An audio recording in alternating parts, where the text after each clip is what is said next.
अच्छा, तो उसके बाद हमारा आ जाता है पॉइंट मास या पार्टिकल जिसको हम बोलते हैं। What is point mass? तो पॉइंट मास क्या होता है? स्मॉलेस्ट पार्ट ऑफ मैटर होता है, ज़ीरो डायमेंशन, जिसका डायमेंशन ज़ीरो हो तकरीबन। और इसको हम इस तरह से भी बोल सकते हैं, अ बॉडी और group of particles to be known as particle depends upon types of motion. For example, in planetary motion around the sun different planets can be presumed to be particles. यानी कि इस point mass का concept यही है कि आप for example जैसे कि हम बोलते हैं ना कि ये एक मास एम है, इस तरह से करके एक मास एम है। तो ये जो मास एम है ये सन भी हो सकता है, ये अर्थ भी हो सकता है, और ये सारी चीज़ें हो सकता है। तो एक बड़े से हेवी मास को आप छोटे से डॉट के अंदर जिसको ज़ाहिर करते हो, इसको हम पॉइंट मास बोलते हैं। बेसिक इसको इस तरह से ही डिफ़ाइन किया जाता है, ठीक है। और उसमें एक चीज़ और भी है कि जो भी इसके अंदर पार्टिकल्स होंगे ना, जो भी इसके पार्ट्स होंगे, वो अंडर को same displacement, same velocity and same acceleration.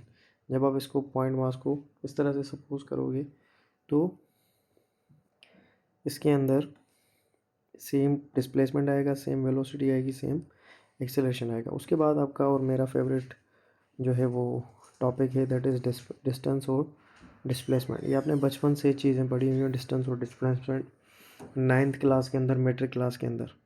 Distance क्या है? डिस्टेंस हम किसको बोलते हैं? Distance is actual path length covered by moving particle in A given interval of time. यानी कि जो वक्त आपको उस टोटल पाथ लेंथ करने के लिए लगा, वो आपका डिस्टेंस है, ठीक है।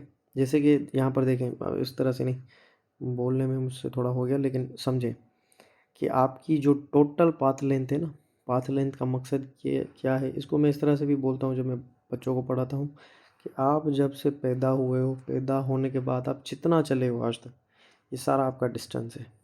याद करने के लिए बिल्कुल सिंपल, ठीक है। लेकिन जब हम इसको काउंट करते हैं तो किसी न किसी रेफरेंस पॉइंट के हिसाब से काउंट करते हैं। जैसे अगर मैं पूछूं कि ये कराची कितना दूर है या हैदराबाद कितना दूर है, तो आपका सबसे पहले क्वेश्चन क्या होना चाहिए कि भाई किसके हिसाब से? तो अगर मैं बोलूँ कि कराची हैदराबाद के हिसाब से कितना दूर है, तो आप बोलोगे इतने किलोमीटर। तो जिसके हिसाब से मैं पूछ रहा हूँ वो क्या है? Reference point. Reference point is also known as origin, ठीक है। तो आप बचपन से लेकर जितना आज तक पूरी लाइफ के अंदर चले हो, दैट इज़ डिस्टेंस। लेकिन उसको हम काउंट वहाँ से करेंगे जहाँ से आपको रेफरेंस पॉइंट दिया जाए, ठीक है। जैसे कि it is actual path length covered by moving particle. If a particle, यहाँ पर देखें, particle starts from A and reach to C through point B as shown in the figure, then distance travelled by particle. अब यहाँ पर देखें, ये एक चीज़ यहाँ पर समझाई हुई है आपको। एक पार्टिकल ए है जो कि सी की तरफ जा रहा है, इस तरफ, लेकिन वो सी की तरफ इस तरह से सीधा नहीं गया, ये वाला उसने रास्ता नहीं लिया, ठीक है। लेकिन वो जा रहा है किस रास्ते से? वो जा रहा है ए से पहले बी की तरफ, देन ये बी से सी की तरफ गया, ठीक है। तो ये ए से बी की तरफ गया कितना? 3 मीटर्स। बी से सी की तरफ गया 4 मीटर्स। तो अभी मैंने थोड़ी देर पहले आपको क्या बोला? थोड़ी देर पहले मैंने आपको बोला, तो इसकी ये एक पाथ लेंथ हुई और दूसरी ये एक पाथ लेंथ हुई। एक के अंदर ये 3 मीटर, दूसरे के अंदर ये 4 मीटर। तो मैंने आपको क्या समझाया कि total path length, total path length covered, जो भी टोटल पाथ लेंथ होगी दैट इज़ डिस्टेंस, वही आपका डिस्टेंस है। तो इसने कितना किया? ये 3 मीटर और 4 मीटर। तो इसका डिस्प्लेसमेंट कितना आएगा? इसका डिस्प्लेसमेंट आएगा हमारा 3 + 4, that is known as 7 meters. यही चीज़ यहाँ पर की हुई है। ये मैंने चीज़ें इस तरह से, इस नोट्स इसमें अटैच करने का मेरा सिर्फ एक ही मकसद है कि जो इम्पोर्टेंट चीज़ें हैं वो मैं आपको बताता जाऊँ। यही सेम चीज़ें मैंने याद है, मैंने कोई हज़ारों दफ़ा आपको लेक्चर्स के अंदर बताई हैं। आपको पता है कि मेरे चैनल के अंदर पैटर्न वो फिज़िक्स वाला सेम नहीं होता जो आप दूसरी जगह पे पढ़ते हो। मेरे चैनल का मकसद ये होता है कि जो प्रॉब्लम्स आपको हॉन्ट करते हैं, ट्रबल करते हैं, वो आपको बताऊं और उसके पीछे के कॉन्सेप्ट्स बताऊं।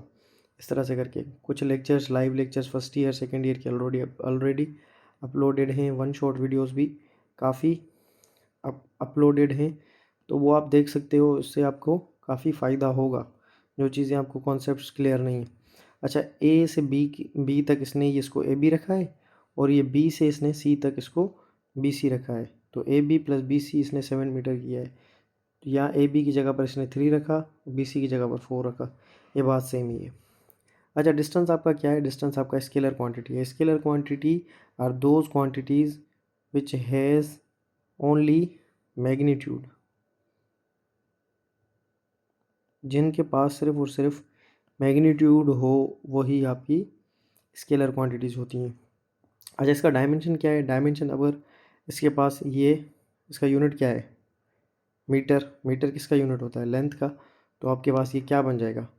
m0 l1 t0, क्योंकि टाइम इसके पास नहीं है, मास इसके पास नहीं है, सिर्फ और सिर्फ लेंथ है, तो लेंथ ही इसका बचेगा। यूनिट इसका क्या है? ऐसा यूनिट इसका मीटर है। यूनिट और डायमेंशन ये दोनों सेम होंगे डिस्टेंस और डिस्प्लेसमेंट के लिए। अच्छा, डिस्प्लेसमेंट आपका क्या है? Displacement is the change in position vector. ये आपने डेफिनेशन पहले सुनी ही नहीं होगी।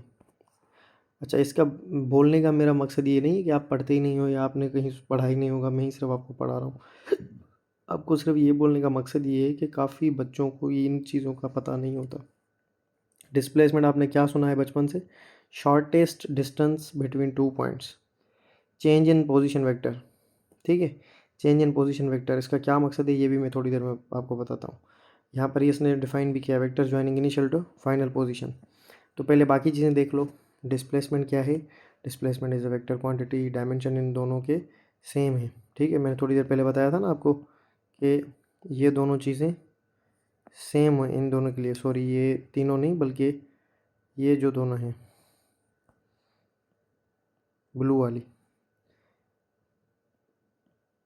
ठीक है, ये भी ऐसा यूनिट है, इसका मीटर है और इसका भी मीटर है। डायमेंशन दोनों का सेम है। एक हमारे पास जो डिस्टेंस है वो स्केलर क्वांटिटी है, डिस्प्लेसमेंट जो है हमारे पास वो वेक्टर क्वांटिटी है। डिस्प्लेसमेंट क्या है हमारे पास? Vector quantity. वेक्टर क्वांटिटी क्या है? जिसके पास मैग्नीट्यूड हो तो डायरेक्शन भी हो। अच्छा, जो इनिशियल और फाइनल पॉइंट को आपस में मिलाएगा उसको क्या बोलेंगे हम? उसको हम डिस्प्लेसमेंट बोलेंगे। तो यहाँ पर देखें, एक बॉडी थी जिसने मोशन स्टार्ट किया था, कहाँ से? यहाँ से। कहाँ गई? बी की तरफ। उसके बाद कहाँ गई? सी की तरफ। इनिशियल क्या है? इसको मैं हाईलाइट करता हूँ रेड से। इनिशियल क्या है? ए। ठीक है, फाइनल क्या है? फाइनल है आपका सी। ठीक है, तो आपका क्या, आपका ये जो इनिशियल टू फाइनल होगा, ये वाला लाइन, ये क्या होगा? ये आपका होगा डिस्प्लेसमेंट। यानी कि displacement is the vector which joins initial to the final, ये shortest path length between initial and final point. ये एक दूसरी डेफिनेशन है, लेकिन ये डेफिनेशन भी आपने याद करनी है, ये अपने दिमाग में डाल दो। ये जिसको मैंने रेड से मार्क किया है, चेंज इन पोजीशन वेक्टर। ठीक है। अच्छा, लेकिन आपने ये तो पढ़ा कि 3 और 4 7 मीटर हो गया, लेकिन डिस्प्लेसमेंट में इस तरह से नहीं होगा। ये डिस्टेंस के लिए। डिस्प्लेसमेंट के लिए क्या होगा? अगर 3 और 4 आपके पास आए तो इनका वैल्यू मैक्सिमम और मिनिमम के दरमियान होगा। और जब दो वेक्टर्स होते हैं तो उनका मैक्सिमम वैल्यू क्या आता है, उन दोनों को हम आपस में ऐड कर देते हैं। 3 और 4 कितना आएगा? 7। और मिनिमम बड़े में से छोटे को माइनस कर देते हैं, तो मिनिमम क्या होगा? मिनिमम होगा 1। तो यानी कि इनका जो वैल्यू होगा डिस्प्लेसमेंट वेक्टर का, वो 1 और 7 के दरमियान आएगा। लेकिन जब दो वेक्टर्स आपको गिवन हो, और दोनों के दरमियान में एंगल 90 हो, तो उसका रिजल्टेंट निकालने के लिए आप क्या करते हो? उसका रिजल्टेंट निकालने के लिए अगर सपोज करो ये ए साइड है और ये बी साइड है, तो रिजल्टेंट निकालने के लिए आप क्या करते हो, इनका स्क्वायर निकाल कर वो आपस में ऐड करके ऊपर रूट लगा देते हो। R is equal to under root a square plus b square. तो यहाँ पर आपका 3 है और 4 है ऊपर अंडर रूट, तो ये कितना होगा 9 प्लस 16, तो ये कितना आएगा 25, रूट कितना होगा 5। यानी कि ये वाली जो डिस्प्लेसमेंट वाली साइड थी, कौन सी, दिस साइड, वो कितने किसके इक्वल होगी, ये होगी 5 मीटर के इक्वल। ठीक है, यानी कि 3 मीटर आपको यहाँ पर मिला हो, 4 मीटर यहाँ पर मिला हो, तो ये आपका जो डिस्प्लेसमेंट आएगा वो कितना आएगा 5 मीटर। तो आपने एक चीज़ समझ ली, वेक्टर्स को हम सिंपली ऐड नहीं करते, ये चीज़ आपने याद करनी है। डिस्टेंस को या स्केलर को, डिस्टेंस स्केलर है, आपको इसको अगर मैं इसको 3, 4 और ये 5 इसको मैं कर दूं तो ये आप 5 भी इसमें ऐड कर दोगे, लेकिन डिस्प्लेसमेंट के केस के अंदर आप इस तरह से नहीं करोगे। डिस्प्लेसमेंट के केस के अंदर आपको क्या करना है, वेक्टर नॉलेज यूज़ करनी है, वेक्टर लॉज को ओबे करना है, और जो भी चीज़ें हैं वो वेक्टर के हिसाब से आपने सॉल्व करनी है। अगर दो वेक्टर्स 90 डिग्री की एंगल पर होंगे तो उन दोनों का स्क्वायर निकालना है, उनको ऐड करना है और उसके ऊपर अंडर रूट लगा देना है। ठीक है, यहाँ पर ये सॉल्व भी किया हुआ है, इसको हम बोलते हैं रिजल्टेंट का फॉर्मूला। रिजल्टेंट का फॉर्मूला आपका यही होता है। ठीक है, अच्छा यहाँ पर एक चीज़ आपको बता रहा है कि कंपैरिजन, यहाँ पर आपको एक चीज़ बता रहा है कि comparison between distance and displacement, यानी कि डिस्टेंस और डिस्प्लेसमेंट के अंदर क्या कंपैरिजन है। तो ये बिल्कुल इम्पोर्टेंट टॉपिक है वेक्टर्स और ये अपना डिस्टेंस और डिस्प्लेसमेंट के कंपैरिजन का, और इस तरह से एमसीक्यूज भी आते हैं। तो magnitude of displacement is equal to minimum possible distance between 2 points. ठीक है, यानी कि जो डिस्प्लेसमेंट का मैग्नीट्यूड है वो किसके इक्वल है, minimal possible distance between 2 points. इसको मैं अगर आपको समझाऊं तो वो मैं किस तरह से आपको बता सकता हूँ। डिस्प्लेसमेंट आपको मैंने क्या बताया था,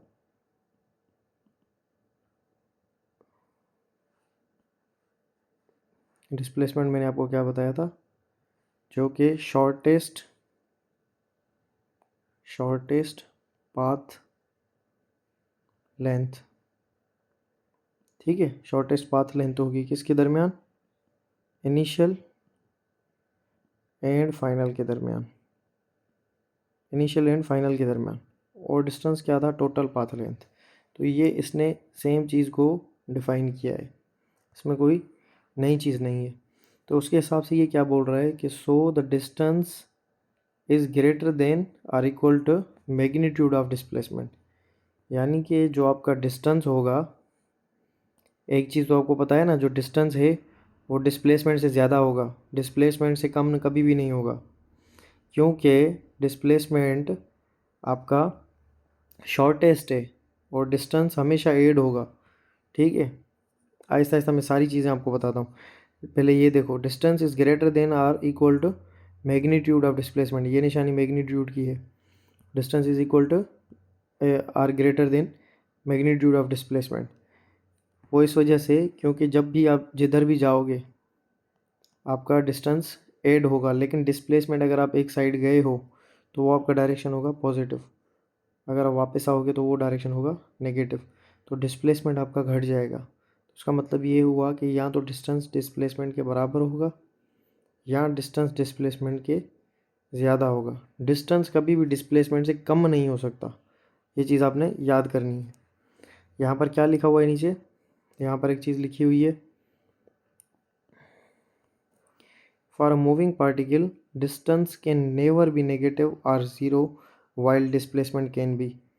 यानी कि अगर कोई पार्टिकल मूव कर रहा है, इम्पॉर्टेंट पॉइंट है, यानी कि अगर कोई पार्टिकल मूव कर रहा है तो डिस्टेंस कभी भी, distance can never be negative और ज़ीरो, यानी कि डिस्टेंस कभी भी नेगेटिव नहीं होगा, ज़ीरो नहीं होगा अगर ऑब्जेक्ट मूव कर रहा है। नेगेटिव क्यों नहीं होगा, क्योंकि डिस्टेंस हमेशा पॉजिटिव होता है। नेगेटिव तो तभी हो ना जब वो जो है उसके पास कोई डायरेक्शन हो, डिस्टेंस जैसे ही आपने चलना स्टार्ट किया तो पॉजिटिव ऐड होता जाएगा, बढ़ता जाएगा, ठीक है। और ज़ीरो क्यों नहीं होगा? ज़ीरो इस वजह से नहीं होगा क्योंकि ज़ीरो अगर कोई बॉडी रेस्ट के अंदर है और अभी आपने रेस्ट के अंदर ही उसको रेफरेंस पॉइंट लिया है तो फिर जो है उसका डिस्टेंस ज़ीरो होगा। लेकिन यहाँ पर जो बात हो रही है वो मूविंग बॉडी की हो रही है, तो मूविंग बॉडी का डिस्टेंस कभी भी ज़ीरो नहीं हो सकता। ऐसे क्वेश्चंस आ सकते हैं, which one of the following statement about distance is zero for a moving particle, distance can never be negative or zero, while displacement can be for a moving particle, distance can be equal to zero or negative। और इस तरह से करके questions आ सकते हैं, ये आपने चीज़ याद रखनी है। तो यहाँ पर एक चीज़ लिखी हुई है, zero displacement means that body after motion is came back to initial point. एक चीज़ मैं आपको बताना भूल गया, वो ये कि जो वेक्टर्स होते हैं, ठीक है, जो भी आपके पास वेक्टर्स होते हैं, तो ये सेंटर के अंदर आप सपोज करें कि ये आपके पास ओरिजिन है, इस डायरेक्शन के अंदर आपकी पॉजिटिव की वैल्यू इंक्रीज़ हो रही है, इस डायरेक्शन के अंदर आपकी नेगेटिव की वैल्यू इंक्रीज़ हो रही है। तो डिस्टेंस आपके पास डिस्प्लेसमेंट आपके पास क्या है? Vector quantity. डिस्प्लेसमेंट क्या है आपके पास? Vector quantity. तो जब भी हम किसी वेक्टर को डिफ़ाइन करते हैं तो हम किसी एक डायरेक्शन को पॉजिटिव लेते हैं। फॉर एग्जांपल अगर मैं बोलूं कि अ पर्सन, ये मैं ए लिख लेता हूं और ये मैं बी लिख लेता हूं। A person goes from zero to a. तो ये ज़ीरो से ए की तरफ गया ना, तो मैं इसको पॉजिटिव सपोज करूँगा। तो सपोज़ कि ये ज़ीरो से ए की तरफ गया, ये 5 मीटर, ठीक है, और ये 5 मीटर नेगेटिव के अंदर है। तो अगर मैं बोलूँ कि ज़ीरो से ये 5 मीटर गया तो इसको मैं क्या लिखूँगा? +5 मीटर। तो प्लस क्या है? कुछ भी नहीं है। प्लस मीन्स कि जो आपने मोशन ऑफ डायरेक्शन, जिस डायरेक्शन में आप गए हो उसको आपने पॉजिटिव सपोज किया है। लेकिन अगर मैं बोलूँ कि ये ए से वापस आया बी की तरफ, तो ये जब ये ए से बी की तरफ आएगा तो ये सबसे पहले ए से जब बी की तरफ आएगा तो ये रिड्यूस होगा, 5 से 4 होगा, 4 से 3 होगा, 3 से 2 होगा, उसके बाद 1 होगा, उसके बाद ये जो सेंटर वाला पॉइंट है यहाँ पर ये ज़ीरो हो जाएगा। उसके बाद जैसे ही ये वैल्यू ज़ीरो से बी की तरफ जाएगा, ए से हम बी की तरफ जा रहे हैं ना, तो जब ये ज़ीरो से बी की तरफ जाएगा तो इसका जो वैल्यू है वो नेगेटिव में इंक्रीज़ करेगा। कैसे? 1 2 3 4 और 5। लेकिन इसके सामने क्या लगेगी? Minus minus minus minus minus. तो इस माइनस का मकसद क्या है? इस माइनस का मकसद कुछ भी नहीं है। इस माइनस का मकसद ये है कि इट शोज़ अपोजिट डायरेक्शन, यानी कि जो डायरेक्शन आपने मोशन का सपोज किया था उसके डायरेक्शन के अपोजिट में जो है वो आप मूव कर रहे हो, ठीक है। सिर्फ़ और सिर्फ इसका मकसद यही है जो मैं आपको समझाना चाह रहा था, ठीक है। एक चीज़ यहाँ पर और भी लिखी हुई है कि distance is greater than zero but displacement greater than zero और लेस देन ज़ीरो। इसका मकसद क्या है कि डिस्टेंस आपका हमेशा पॉजिटिव है। ग्रेटर देन ज़ीरो का मकसद क्या होता है? देखिए ना, एक चीज़ ज़ीरो है, उसके बाद क्या होगा? इंक्रीज़ करेगी तो वो क्या होगी? पॉजिटिव होगी। यानी कि आपका डिस्टेंस जो है वो या तो ज़ीरो होगा या तो पॉजिटिव होगा। ये इसको मैं लगा रहा हूँ स्टार। लेकिन डिस्प्लेसमेंट क्या होगा? डिस्प्लेसमेंट आपका ज़ीरो भी हो सकता है, नेगेटिव भी हो सकता है और पॉजिटिव भी हो सकता है। यानी कि कौन सी ऐसी क्वांटिटी है जो कि नेगेटिव भी हो सकती है, पॉजिटिव भी हो सकती है, ज़ीरो भी हो सकती है। अगर ऑप्शन आए डिस्टेंस, डिस्प्लेसमेंट, तो आपने किस पर टिक लगाना है? आपने डिस्प्लेसमेंट पर टिक लगाना है। Distance can never be zero, अपने माइंड में बात डाल दो, ये distance can never be zero. ठीक है, ये यहाँ से हट जाएगा, लेकिन मैं आपको ये बता रहा हूँ, distance can never be zero, ये आप हमेशा के लिए याद कर लें, distance can never be zero. ठीक है। For a motion between two points displacement is single valued while distance depends on actual path so can have many values। इसका मतलब ये है जो मैंने थोड़ी देर पहले आपको बताया कि 3 मीटर इधर गया, 4 मीटर इधर गया, तो ये यहाँ से यहाँ जाने तक, यानी कि इनिशियल से फाइनल जाने तक इसकी दो वैल्यूज़ हैं, 3 और 4। यही बोल रहा है 2 पॉइंट्स, यानी कि डिस्टेंस की जो है on actual path have many values, तो डिस्टेंस की 3 और 4 दो वैल्यूज़ हैं, लेकिन डिस्प्लेसमेंट की क्या होगा, डिस्प्लेसमेंट की एक ही वैल्यू होगी फाइनल, क्योंकि आपका जो डिस्प्लेसमेंट होता है that is resultant, resultant of distance. Distance का आप जब रिजल्टेंट निकालते हो ना तो वो डिस्प्लेसमेंट बन जाता है, उसको जब आप सॉल्व करते हो। ठीक है, तो थोड़ी देर पहले हमने पढ़ा था कि पोजीशन, चेंज ऑफ पोजीशन के चेंज होने को आप डिस्प्लेसमेंट बोलते हो।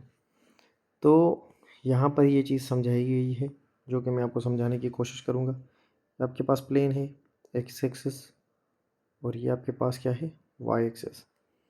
अब यहाँ पर ये एक पॉइंट है ए, ये एक पॉइंट है बी, आप गए हो ए से बी की तरफ, जो कि आपने कवर किया है डिस्टेंस, जिसको आप जाहिर कर रहे हो एस के साथ। ठीक है, जिसको आप जाहिर कर रहे हो किसके साथ, एस के साथ। अब आपने क्या किया, इस ए पॉइंट को जाहिर करने के लिए आपने ये बनाया इस तरह से करके। अब ये क्या हुआ, ये लाइन जो किसी पॉइंट को जाहिर करे उसको हम क्या बोलते हैं, थोड़ी देर पहले हमने पढ़ा है, पोजीशन वेक्टर। ठीक है, अब इस ए पॉइंट को जाहिर करने के लिए हमने ये एक पोजीशन वेक्टर बनाया, इस बी पॉइंट को जाहिर करने के लिए हमने ये एक पोजीशन वेक्टर बनाया। अब हमारे पास एक पोजीशन वेक्टर बना ए, दूसरा पोजीशन वेक्टर बना बी, आर ए और आर बी। अब हमने क्या किया, इन दोनों पोजीशंस को, क्योंकि एक इनिशियल है दूसरा फाइनल है, इन दोनों को मिलाने के लिए हमने यहाँ पर इन दोनों को ज्वाइन कर लिया एक लाइन के साथ। अब ये जो लाइन है that is displacement vector. Displacement vector को इस तरह से भी डिफाइन कर सकता है, यानी आर ए बी जो है ना दैट इज़ डिस्प्लेसमेंट वेक्टर। अब ये पहले आपने चीज़ें नहीं पढ़ी हुई, इस वजह से मैं ये चीज़ें बता रहा हूँ। आप प्रॉब्लम्स में आप फंसते ही इस वजह से हो, आपने सिर्फ डिस्टेंस पढ़ा है, टोटल पाथ लेंथ, डिस्प्लेसमेंट पढ़ा है, शॉर्टेस्ट डिस्टेंस, ये चीज़ें आपने पढ़ी हुई हैं शुरू से, आपने आपके दिमाग के अंदर है। फिर जब प्रॉब्लम्स आते हैं तो आप फिर बोलते हो कि सर ये तो हमने पढ़ा ही नहीं है, ये तो किस तरह से होगा, टेस्ट बाहर आ जाता है। जो भी चीज़ें जो समझा रहा हूँ वो समझते जाओ। अगर किसी को ये समझ नहीं आया तो मैं एक दफ़ा दोबारा रिपीट कर लेता हूँ, ठीक है, तो आप समझ जाओ। ठीक है, कोशिश करो। मुश्किल नहीं है, चीज़ें ईजी हैं, थोड़ा बस ध्यान दोगे समझ जाओगे। यहाँ पर ये एक पॉइंट है ए, ये वाला पॉइंट है बी। ठीक है, यानी कि ये जो मोशन की थी हमने थोड़ी देर पहले, ए से बी की तरफ गए हम, ये वाला जो एस है ये डिस्टेंस के लिए है। ठीक है, ये डिस्टेंस के लिए। अब इस पॉइंट ए को जाहिर करने के लिए हम एक पोजीशन वेक्टर लिखेंगे दैट इज़ आर ए। इस बी पॉइंट को जाहिर करने के लिए हमने पोजीशन वेक्टर लिखा आर बी। अब इन ए और बी को मिलाने के लिए हम एक पोजीशन वेक्टर लगा रहे हैं दैट इज़ ये वाला वेक्टर। ठीक है, यानी कि ये दोनों वेक्टर्स इस तरह से और एक वेक्टर ये। अब ये जो वेक्टर है ना दिस इज़ डिस्प्लेसमेंट वेक्टर, और ये क्या है, ये चेंज इन पोजीशन वेक्टर है। और ये किस तरह से है ये मैं आपको यहाँ पर बताता हूँ। यहाँ पर ये बोल रहा है आपको if RA and RB are position vectors, initial and final, then displacement of the particle RAB is equals to RB minus RA. अब आप बोलोगे कि ये क्या है, ये हमें समझ नहीं है क्योंकि आपने वेक्टर्स सही से पढ़ा नहीं है। तो मैं आपको इस चीज़ समझाता हूँ। अब कहाँ पे ड्रॉ करूँ मैं, ये देखता हूँ जहाँ पे स्पेस मिली। ठीक है, अब यहाँ पर देखो, ये हमने ड्रॉ किया, ये हमने ड्रॉ किया RA और ये हमने ड्रॉ किया RB। ठीक है, और यहाँ पर हमारा आ गया ये पोजीशन वेक्टर, सॉरी ये डिस्प्लेसमेंट वेक्टर। डिस्प्लेसमेंट वेक्टर को फॉर सपोज इसको हम डेल्टा R के साथ ज़ाहिर कर लेते हैं। चेंज इन पोजीशन वेक्टर है ना, तो डेल्टा R के साथ हमने इसको ज़ाहिर किया। अब देखें, इसमें RA है और RB है और डेल्टा R है। तो एक चीज़ आपने पढ़ी होगी, हेड टू टेल रूल जो हमारा होता है ना, head to tail rule vectors के अंदर, उसके हिसाब से जो वेक्टर दोनों की टेल्स और हेड को आपस में मिलाता है वो आपका रिजल्टेंट वेक्टर होता है। और रिजल्टेंट वेक्टर का मकसद ही यही होता है। यहाँ पर रिजल्ट वेक्टर क्या है, RB, क्योंकि ये RB वेक्टर है, दोनों के हेड को और दोनों के टेल को आपस में मिला रहा है। रिजल्टेंट वेक्टर का मकसद यही होता है कि रिजल्टेंट वेक्टर उन दोनों वेक्टर्स के सम के इक्वल होता है। Resultant vector will be equal to किसके, RA प्लस डेल्टा R के। तो यहाँ पर हमें RB या RA की वैल्यू नहीं चाहिए, यहाँ पर हमें वैल्यू चाहिए किसकी, चेंज इन पोजीशन वेक्टर की। तो चेंज इन पोजीशन वेक्टर किसके इक्वल होगा, ये RA प्लस है, इस साइड आएगा माइनस हो जाएगा, तो ये delta R will be equal to, यहाँ पर ये RB पड़ा हुआ है पहले ही, RB माइनस RA। अब ये ऊपर देखो यही चीज़ है लिखी हुई, RB माइनस RA। यहाँ पर इसने RAB लिखा है, इसको डेल्टा R लिखो, आपकी मर्ज़ी है। ठीक है, तो आई होप ये आपको समझ आ गया होगा। अब देखें, यही चीज़ें हैं जो आपको फंसाती हैं। यकीन करो, जो भी चीज़ें इसको देखो, इन चीज़ों को देखो अच्छे से, उसके बाद प्रॉब्लम्स करो, प्रॉब्लम्स मिस नहीं होंगे, आपको पता चलेगा कम से कम कि प्रॉब्लम पूछ क्या रहा है या आपने ये कहीं पे कॉन्सेप्ट पढ़ा है। अच्छा, एक क्वेश्चन यहाँ पे आया है कि a man goes 10 meters towards north, then 20 meters towards east, then displacement is. यानी आपके पास एक आदमी है जो कि 10 मीटर्स नॉर्थ की तरफ गया और उसके बाद 20 मीटर्स ईस्ट की तरफ गया। तो सबसे पहले आपने ये डायरेक्शंस ड्रॉ करने हैं जो थोड़ी देर पहले बने हुए थे। नॉर्थ हो गया, साउथ हो गया, ईस्ट हो गया, वेस्ट हो गया। वो डायरेक्शन इस वजह से ज़रूरी है कि आप जब ड्रा करोगे ना कि नॉर्थ गया, ईस्ट गया, तो आपको काम आएंगे।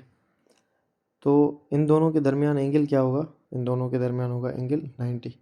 थोड़ी देर पहले मैंने आपको बताया था कि जब इस तरह से आपको प्रॉब्लम गिवन हो तो आपने क्या करना है, उन दोनों का स्क्वायर लेना है, 10 का स्क्वायर प्लस 20 का स्क्वायर और अंडर रूट देना है, तो ये सॉल्व हो जाएगा।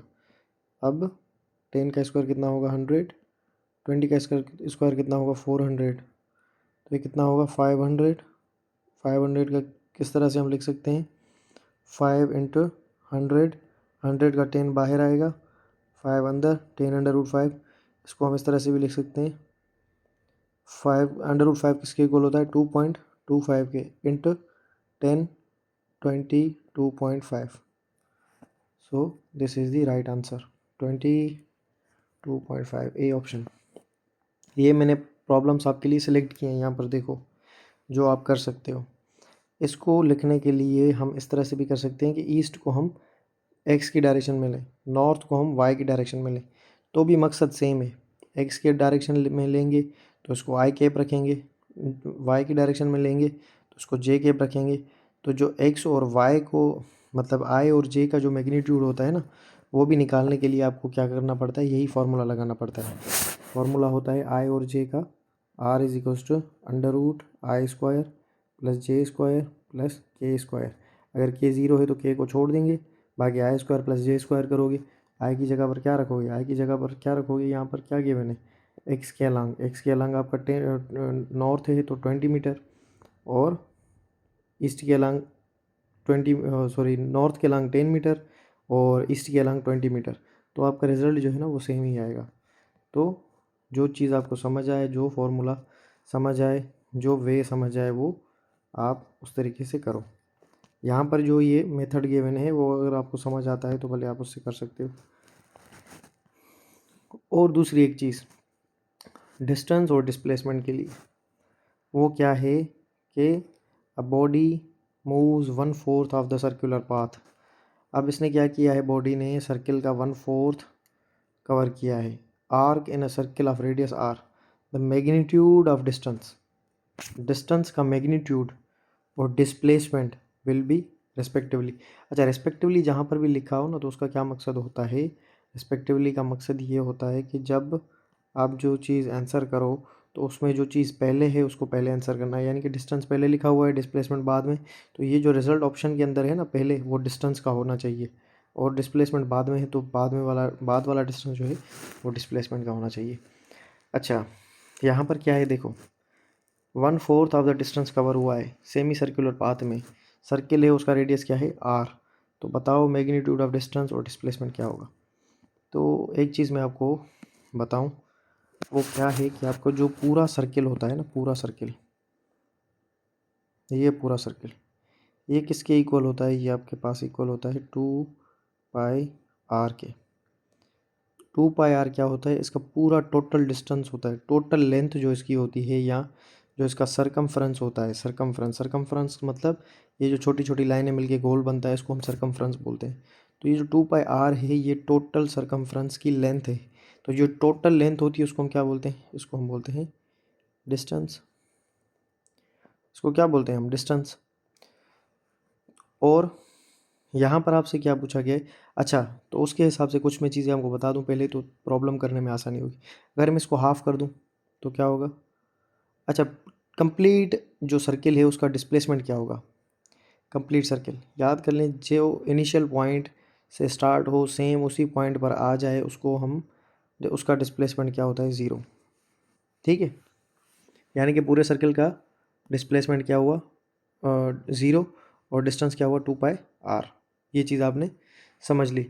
लेकिन यहाँ पर कहानी कुछ और है, यहाँ पर बोल रहा है कि सर्किल का 1/4 यानी ये वाला हिस्सा, ये बताना है कि इसका डिस्प्लेसमेंट और डिस्टेंस क्या है। तो अब हमारी नॉलेज को थोड़ा इसने घुमाया है, तो हम क्या करेंगे, हमने एक चीज़ पढ़ी, हमने क्या पढ़ी, कौन सी चीज़ पढ़ी हमने भाई, ये पढ़ा कि सर्किल है अगर वो कंप्लीट, ये जो पूरा कंप्लीट है वो किसके इक्वल है, 2πr के इक्वल है। ठीक है भाई, लेकिन ये क्या है, ये हमारा डिस्टेंस है, क्योंकि पहले हमें डिस्टेंस निकालना है ना, तो पहले हम डिस्टेंस निकाल रहे हैं। तो इसको अगर सर्किल को हम आधा करेंगे, हमने पूरे का निकाला है 2πr, अगर इसको हम आधा करें तो वही कितना आएगा, तो इसको हम अगर आधा करेंगे तो इसको हम करेंगे 2πr/2, तो ये 2 में मर जाएगा, बाकी बचेगा πr। यानी कि सर्किल हमारा आधा हो अगर तो उसका डिस्प्लेसमेंट कितना आएगा, πr। ठीक है, अब हम खुश हो गए। लेकिन ये सवाल में इसने पूछा हुआ है कि 1/4, तो भाई 1/4 का क्या होगा, तो आधा है πr, तो πr का आधा क्या होगा, 1/4, या इसको इस तरह से भी कर सकते हो 2πr डिवाइडेड बाय 4, क्योंकि सर्किल के 4 हिस्से होते हैं ना, सर्किल 4 हिस्सों से मिलकर बनता है। टोटल सर्किल अगर 2πr है तो इसका ये 1/4 किसके इक्वल होगा, 1/4 के इक्वल। मैं आपको समझा रहा हूँ जैसे जिस तरह से बच्चों को समझाया जाता है, ताकि ये चीज़ें आपको समझ आएँ। अगर कोई बोर हो रहा है या कुछ इस तरह से, तो उसके लिए अलग से प्रॉब्लम होंगे। जब मैं वर्कशीट्स करवाऊँगा या ऐसी चीज़ें मैं जब मैं करवाता हूँ, सॉल्व करवाता हूँ, फिर आप बोलते हो कि सर स्लो बताओ, तो ये सारी चीज़ें मैं सबको कैरी करके अपने साथ चल रहा हूँ ताकि आपको ये चीज़ें समझ आए। अच्छा, ये जो 1/4 पार्ट है इसका क्या हुआ, 2πr/4। इसकी वैल्यू क्या आएगी, πr/2। गुड। अब एक चीज़ हमने निकाल ली, क्या निकाल लिया, हमने निकाल लिया डिस्टेंस। किसका distance, 1/4 of the circle, 1/4 of circle का हमने डिस्टेंस निकाल लिया। ठीक, अच्छी बात हो गई। अब हम देखें कौन सा आंसर हमारा मैच करता है। 2πr/4, πr/4 नहीं बल्कि πr/2, ये ऑप्शन में लिखा हुआ है ना, πr/2। तो ये तो हमने निकाल लिया, दूसरे किसी भी ऑप्शन में ये नहीं है, यानी कि एक हमारा आंसर निकला है। तो कभी कभी आप इस तरह से भी कर सकते हो, दूसरा आपको निकालने की ज़रूरत ही नहीं है। दो ऑप्शन है, एक आपने निकाला, दूसरे किसी भी ऑप्शन में नहीं है, तो आपने सही कर दिया। लेकिन कभी कभी रिजल्ट गलत आ जाता है, तो आपका जब आप दूसरा नहीं करते तो वो भी गलत हो जाता है। तो इस वजह से हम इसको वेरीफाई करने के लिए दूसरा भी निकालेंगे। अब वो क्या है, अगर मैंने आपको बताया कि फुल सर्किल है, तो फुल सर्किल का डिस्प्लेसमेंट क्या होगा, 0। तो इसका 1/4 का निकालेंगे तो क्या होगा, 1/4 का इसको 4 के साथ डिवाइड कर लेंगे। भाई नहीं होगा इस तरह से, क्यों, क्योंकि डिस्टेंस का इनिशियल और फाइनल पॉइंट देखा जाता है। जब आप सर्किल का हाफ सर्किल बनाते हो तो सेंटर से, ये जो सेंटर है, ये सेंटर से लेकर यहाँ तक इसका डिस्टेंस होता है r, यहाँ से लेकर यहाँ तक इसका डिस्टेंस होता है r। तो हाफ सर्किल का आपका जो डिस्प्लेसमेंट होता है वो हो जाता है 2r। ठीक है, हाफ सर्किल का डिस्प्लेसमेंट 2r, फुल सर्किल का डिस्प्लेसमेंट 0, हाफ सर्किल का डिस्टेंस 2r।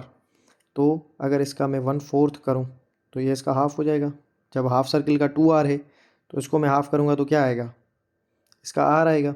ठीक है, इसका क्या आएगा, r। लेकिन यहाँ पर तो किसी भी आंसर में r नहीं है, इस एक आंसर के अंदर r है। ठीक है, लेकिन हमने डिस्प्लेसमेंट की डिस्टेंस की वैल्यू निकाली तो πr/2 है। तो आपने सवाल को सही से समझा नहीं है। सवाल क्या बोल रहा है आपको, सवाल आपको यही बता रहा है कि बिल्कुल ये हमने सही निकाला है, मैं समझा रहा हूँ आपको। डिस्टेंस हमने निकाल लिया, डिस्प्लेसमेंट हमें निकालना है। डिस्प्लेसमेंट क्या होगा, ये हमने ए से स्टार्ट किया, ये हम गए बी की तरफ, ठीक है, और ये हमारा बी, और ये हमारा आर है, ये हमारा आर है।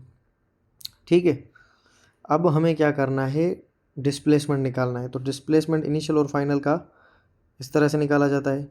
ए और बी को हम ज्वाइन करेंगे, क्योंकि होल किस तरह से रहा है, a body moves over 1/4 of circular arc in radius of R. ठीक है, इस तरह से बॉडी ने मूव किया है, ए से बी की तरफ गई है। तो अब इसका डिस्प्लेसमेंट का मैग्नीट्यूड निकालो। तो डिस्प्लेसमेंट का मैग्नीट्यूड, अब देखो जब दो वेक्टर्स 90 डिग्री पर हों, ये भी आर है, ये भी आर है, तो उनका रिजल्टेंट क्या आता है, उनका रिजल्टेंट आता है उन दोनों का स्क्वायर और अंडर रूट। इसको सॉल्व करोगे तो किस तरह से होगा, ये होगा r² प्लस ये होगा r², r² कितना होगा, ये होगा 2r²। और 2r² का मकसद क्या है कि अंडर रूट 2 के ऊपर भी है ये, और ये r² के ऊपर भी है। ठीक है, तो r² वाला इसमें ख़त्म हो जाएगा, तो ये आपका r बाहर चला आएगा, r√2। तो ये आपका r√2। अब ये जो बीच में मैंने इसको लेंदी किया, घुमाया, वो सिर्फ यही समझाने के लिए कि एक तो डिस्प्लेसमेंट 0/4 वाली गलती आपने नहीं करनी। ठीक है, एक चीज़, और दूसरा ये आर वाली गलती नहीं करनी कि अगर ये हाफ सर्किल है तो इसको 1/4 कर दो, इसको हाफ कर दो, तो आपका ये क्या बन जाएगा, ये आपका क्या बन जाएगा, डिस्प्लेसमेंट। लेकिन इस तरह से नहीं है बच्चे, वो इस वजह से क्योंकि ये ए है और ये बी है, यहाँ पर एक वेक्टर है, यहाँ पर एक वेक्टर है, दो अलग अलग वेक्टर्स आपके पास मौजूद हैं। ये आर और ये आर, वेक्टर को कभी भी ऐड नहीं किया जाता या डिवाइड नहीं किया जाता इस तरह से। वेक्टर को हमेशा वेक्टर वाली नॉलेज के साथ ऐड किया जाता है। 90 है दोनों के दरमियान एंगल।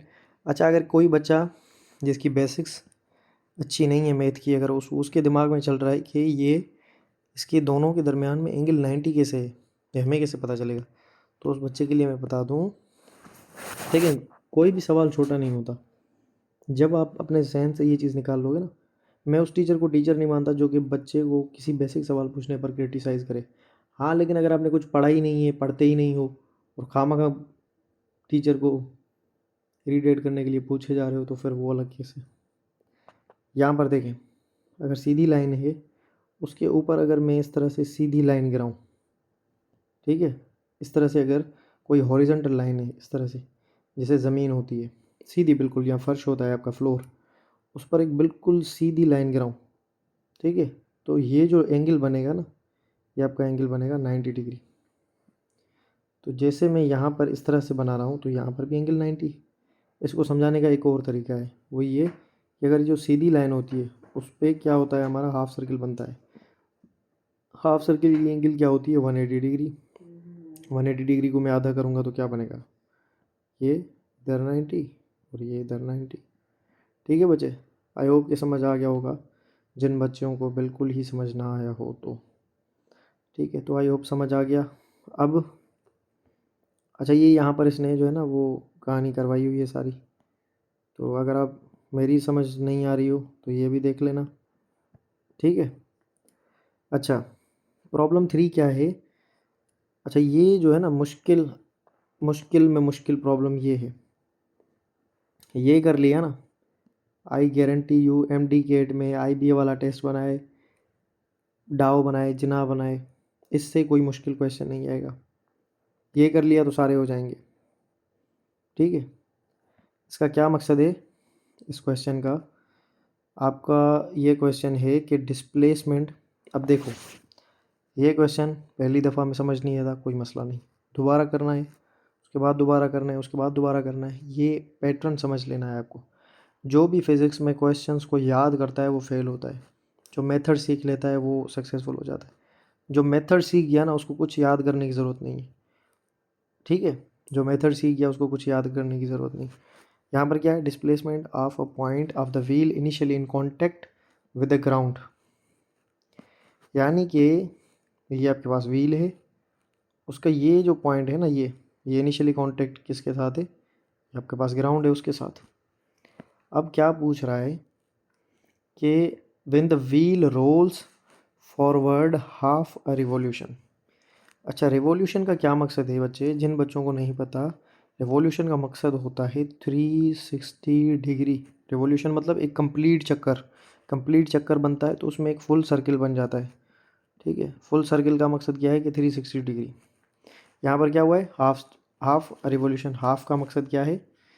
अच्छा, 360 को हम किस तरह से लिख सकते हैं, 360 को हम 2 पाई भी लिखते हैं। ठीक है, तो यहाँ पर हाफ है तो क्या होगा, पाई। 2 पाई आर भी लिखते हैं तो यहाँ पर क्या होगा, पाई आर। अच्छा, क्या पूछ रहा है हमारे पास कि डिस्प्लेसमेंट क्या होगा उस पॉइंट का जो इनिशियली ग्राउंड के साथ कांटेक्ट में है, लेकिन अब वो आधा चक्कर आगे घूम चुका है। तो पहले में आपको, अगर ये प्रॉब्लम करने से पहले अगर आप अपने जहन के अंदर कुछ बनाने में लग गए हो, तो मैं आपको बताऊं किसने डिस्प्लेसमेंट पूछा है। डिस्प्लेसमेंट आ गया तो पूरी जो भी वेक्टर की नॉलेज है ना, आपने वो सारी निकाल के लगानी है, जो भी आपको पता है, जो भी मैं बता चुका हूँ इसमें कोई भी ऐसी मैंने चीज़ मिस नहीं की जो कि आपको इस प्रॉब्लम को सॉल्व करने के लिए चाहिए। कोई भी ऐसी मैंने चीज़ मिस नहीं की। अब देखो, ये इनिशियल पॉइंट है, जब ये हाफ रोटेशन घूमेगा क्या होगा, ये यहाँ से लेकर यहाँ घूमेगा।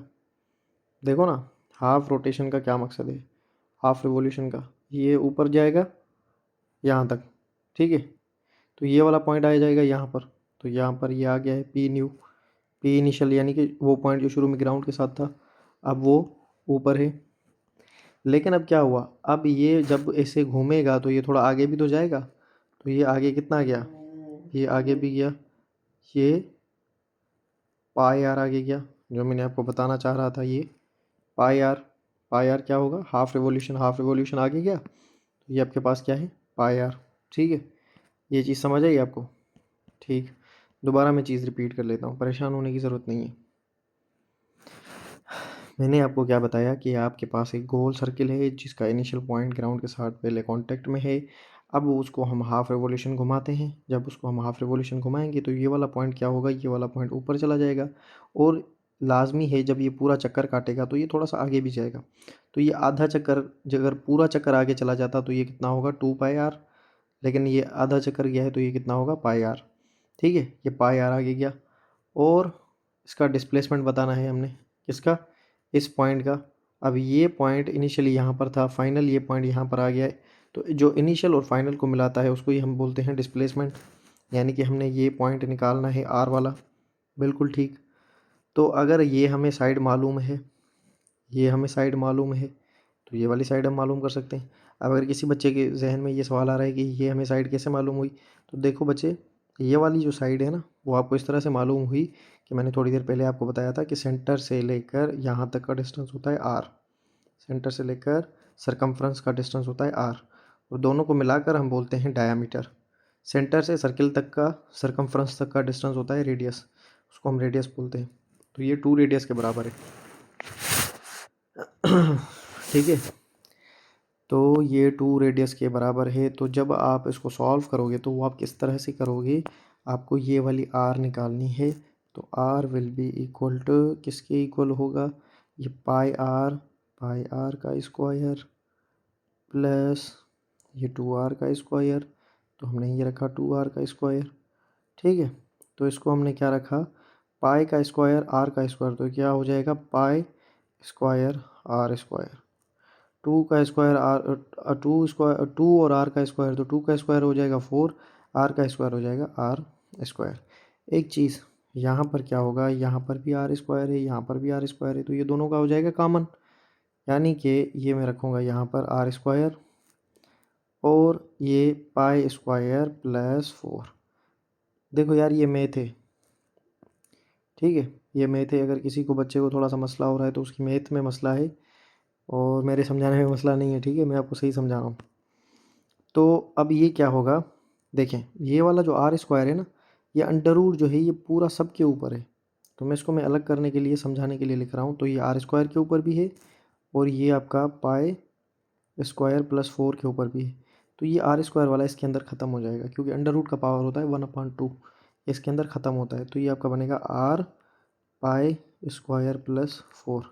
अब देखते हैं यार कोई ऑप्शन वगैरह है, r pi square 4 under root के अंदर, that is the correct option. I hope कि समझ आ गया होगा। जिसको समझ नहीं आया भाई वो रिपीट करके देखे, वीडियो है, मैं बार बार रिपीट करूँगा, वीडियो लंबी होती जाएगी। पहले ही 1-1.5 घंटे की वीडियोस होती हैं, फिर आप बोलते हो कि वीडियोस लंबी हैं। ठीक है, तो डिस्टेंस और डिस्प्लेसमेंट के सारे कॉन्सेप्ट्स मैंने आपको बता दिए। ठीक है, एक जो मुझसे चीज़ रह गई, जो मैं चाहता हूँ कि आपको एक प्रॉब्लम उसका करवाऊँ, लेकिन आप वो कर लोगे ऑलरेडी, लेकिन फिर भी मेरा दिल कर रहा है तो मैं आपको बताता हूँ। अच्छा, वो क्या है कि एक बॉडी है, ठीक है, एक बॉडी है जो कि हाफ सर्किल उसने मोशन की है, इस तरह से ए से बी की तरफ। ठीक है, ए से बी की तरफ हाफ सर्किल उसने मोशन की है। अब उसको हम क्या बोलेंगे, एक इसका मैं क्वेश्चन आपको बोलता हूँ कि what is ratio of displacement and distance. यानी कि डिस्प्लेसमेंट और डिस्टेंस का रेशियो क्या है। पहले क्या लिखा हुआ है, डिस्प्लेसमेंट, तो पहले डिस्प्लेसमेंट निकालना है। हाफ सर्किल का क्या था, हाफ सर्किल का डिस्प्लेसमेंट इनिशियल और फाइनल को जो मिलाएगा वो डिस्प्लेसमेंट कहलाएगा। ठीक है, इनिशियल और फाइनल को जो मिलाएगा वो डिस्प्लेसमेंट कहलाएगा। तो ये वाला इनिशियल है, ये वाला फाइनल है, या इसको इनिशियल मानो इसको फाइनल मानो, आपकी मर्ज़ी। ये आर है और ये भी आर है। तो डिस्प्लेसमेंट आपका क्या हो गया, डिस्प्लेसमेंट आपका हो गया भाई 2r। ठीक है, यहाँ पर मैं लिख लेता हूँ डिस्प्लेसमेंट रेशो डिस्टेंस किसके इक्वल आएगा, डिस्प्लेसमेंट आ गया आपका 2r, और ये रेशो डिस्टेंस क्या होगा, डिस्टेंस पूरे सर्किल का मैंने कितना बताया था, 2πr। हाफ सर्किल का कितना होगा, डिवाइडेड बाय 2, 2 में मर गया तो कितना बचा πr, तो ये πr। तो ये r में क्या हो जाएगा, ख़त्म। तो डिस्प्लेसमेंट क्या आया, 2/π। इस तरह के भी क्वेश्चंस आते हैं, what is the ratio of distance to displacement, इस तरह से करके ये सारी चीज़ें भी आती हैं जो कि आपको कंफ्यूज करती हैं। अच्छा, एक चीज़ अगर मैं पूछूं कि ये यहाँ पर देखें, a needle of needle of minute hand starts moving, ठीक है, यानी कि नीडल ऑफ मिनट हैंड, यानी कि जो हमारे पास क्लॉक होता है उसकी जो मिनट वाली सुई है, ठीक है, स्टार्ट्स मूविंग यानी कि वो चलना स्टार्ट करती है। स्टार्ट रनिंग लिखें, आप लोग अंग्रेज़ हो, इंग्लिश में से मिस्टेक्स निकालोगे, लेकिन स्टार्ट्स मूविंग या स्टार्ट्स रनिंग। अब सवाल क्या है, सवाल इसने ये पूछा है कि what will B distance and displacement after 2 minutes, ठीक है। अब जो होशियार बच्चे होंगे वो जल्दी से मुझे बता देंगे, जिन्होंने लेक्चर समझा है वो क्या, पहले वो इस चीज़ को पकड़ेंगे, डिस्प्ले सॉरी वो पहले इस चीज़ को पकड़ेंगे कि डिस्प्लेसमेंट आफ्टर 2 मिनट्स, इसको पकड़ेंगे। वो क्यों कि भाई जब डिस्प्लेसमेंट जब स्टार्ट होता है 12 पर होती है सुई, 1 मिनट कंप्लीट होने के बाद जो मिनट वाली सुई होती है वो अगेन 12 पर होती है, ठीक है। सॉरी, यहाँ पर मैंने एक मिस्टेक की है, मिनट वाली नहीं, ये सेकंड है यहाँ पे, ये माय मिस्टेक, ठीक है। सेकंड वाली सुई, नीडल ऑफ सेकंड हैंड, यानी कि जो सुई है क्लॉक की सेकंड्स वाली, वो जब चलना स्टार्ट करती है तो what will B distance and displacement after 2 minutes. बच्चे आपने कर लिया होगा, सॉरी ये मिस्टेक हो गई मुझसे यार। तो ये 12 से स्टार्ट होगी, जब ये दोबारा 12 पर पहुंचेगी तो आपका क्या हो जाएगा, 1 मिनट। अब ये क्या होगा, अगेन 12 से स्टार्ट होगी, फिर दोबारा 12 पर जाएगी, तो ये क्या हो जाएगा आपका 2 मिनट। अब जो मेरे होशियार बच्चे होंगे वो क्या बोलेंगे, सर इनिशियल और फाइनल पॉइंट सेम है, और अभी बॉडी इनिशियल और फाइनल पॉइंट सेम होती है तो हमको उसका डिस्प्लेसमेंट बोलते हैं 0। तो मैं आपको क्या बोलूँगा, वेरी गुड, ठीक है, यानी कि डिस्प्लेसमेंट आपका आ गया 0। डिस्टेंस क्या होगा भाई, अभी तो हमने पढ़ा एक सर्किल है तो 2 पाई आर, जब 2 सर्किल होंगे तो कितना 2 पाई आर उसमें ऐड होगा, तो 2 पाई आर कितना होगा 4 पाई आर।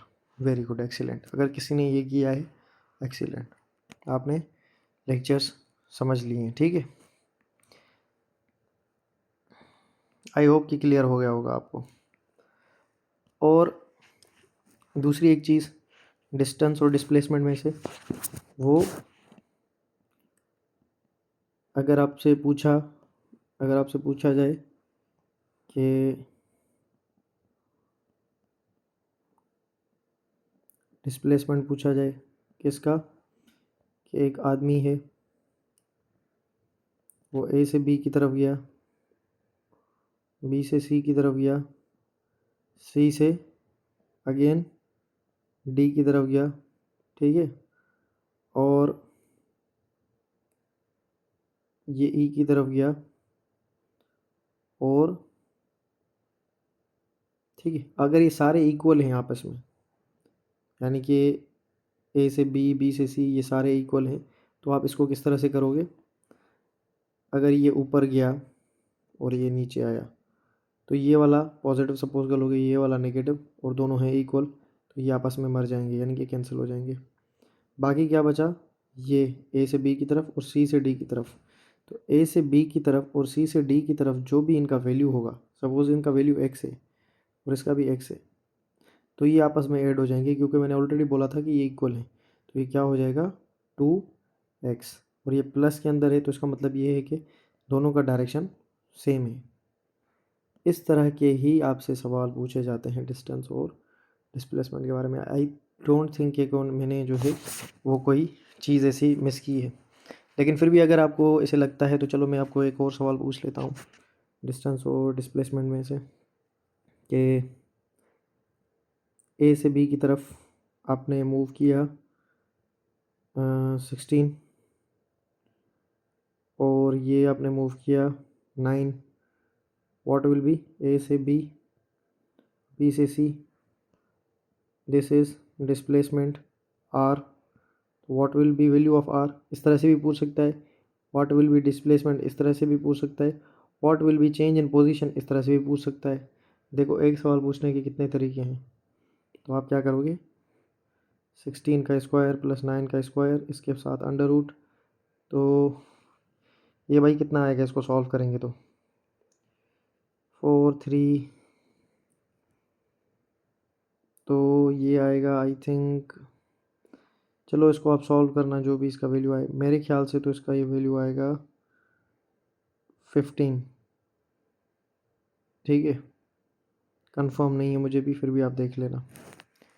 तो ये डिस्टेंस और डिस्प्लेसमेंट के बारे में एवरीथिंग थी, हर कॉन्सेप्ट। फिर भी अगर मैंने कोई चीज़ मिस कर दी हो तो मुझे बता दीजिएगा, और अगर मेरी एनर्जी लो हो तो उसके लिए आई एम रियली सॉरी, क्योंकि ये 4:40 हो रहे हैं रात के, यानी कि सुबह होने वाली है और मैं इस टाइम वीडियो बना रहा हूँ।